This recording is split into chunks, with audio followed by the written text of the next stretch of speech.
안녕하세요, 스테이시입니다. 오늘은 과거 젊은 예술가를 지원했다가 대박난 미술관에 대해서 이야기해 보겠습니다. 미국 워싱턴 DC에 있는 스미스소니언 미술관에서 폭이 30cm 정도 되는 4점의 작은 그림이 우연히 발견되었습니다.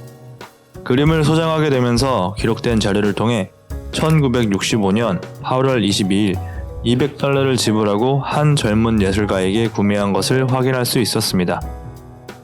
그림의 신원을 알아내면서 담당자는 놀랄 수밖에 없었는데 그것은 해당 그림을 그렸던 젊은 예술가가 바로 현재 세계적인 예술가 쿠사마 야요이였기 때문입니다. 쿠사마 야요이는 현재는 90세의 나이로 특유의 물방울 무늬, 호박 등의 소재를 이용한 작품들을 통해 뉴욕뿐만 아니라 세계에서 이미 각광받는 예술가입니다. 스미스소니언 미술관에서 그런 쿠사마 야요이의 젊은 시절 작품을 구매하게 된 계기를 알기 위해선 쿠사마 야요이의 젊은 시절을 돌이켜봐야 합니다. 그녀는 1929년 일본 나가노의 한 부유한 가정에서 태어났지만 그녀가 어린 시절의 일본은 전쟁이 끊이지 않은 상태였습니다. 그로 인해 죽음에 대한 공포, 위협으로 고통을 받으며 점차 정신적인 질환을 앓게 되었습니다.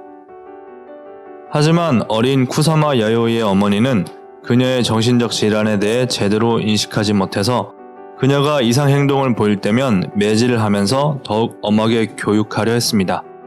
그런 환경 때문에 그녀의 증상은 더 심해져 환각 증세를 앓게 되는데 작품 속에 등장하는 물방울 무늬는 그런 환각 증세에서 본 것을 모티브로 작업한 것이었습니다. 그녀가 정식 예술학교에 입학해 교육을 받기 시작한 것은 1948년이 되어서입니다.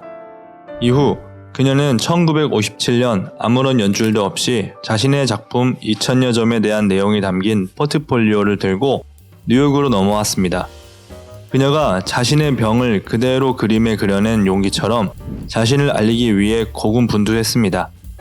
1960년대부턴 어느 정도 이름을 알릴 수 있었습니다. 그녀가 스미스소니언 미술관에 그림을 판매한 건 그렇게 당찼던 그녀의 노력 덕분이었습니다.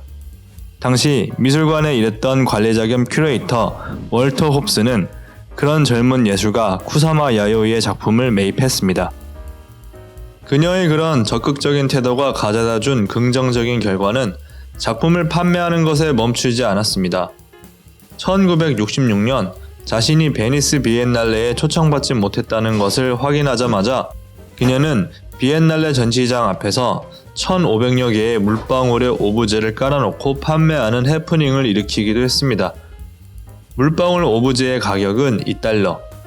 모든 물방울 오브제엔 자신의 사인이 들어가 있었습니다. 자신이 일으킨 해프닝 덕에 더 많은 사람이 그녀의 작품에 관심을 갖게 되었고 이듬해 열린 베니스 비엔날레에선 정식 초청 작가로 참여할 수 있게 되었습니다. 그녀는 마치 멈출 수 없는 기관차 같았습니다. 신작을 발표할 때면 언제나 사람들을 놀라게 했고 작품의 가치는 천정부지를 올랐습니다. 최근 그녀의 작품 중 최고가로 팔린 작품이 $796만 라는 것을 생각하면 60년대 미술관에서 구매한 $200짜리 쿠사마 야요이의 작품이 현재 얼마로 평가받을지는 아무도 알지 못합니다. 미술관의 관리자들은 미술관에 얼마나 가치 높은 작품들이 더 숨겨져 있을지도 모른다는 이야기를 했습니다. 지금까지 과거 젊은 예술가를 지원했다가 대박난 미술관에 대해 알아보았습니다. 오늘 내용이 유익하셨다면 좋아요와 구독 부탁드리겠습니다. 다음 컨텐츠는 더욱 재밌는 내용으로 찾아뵙겠습니다.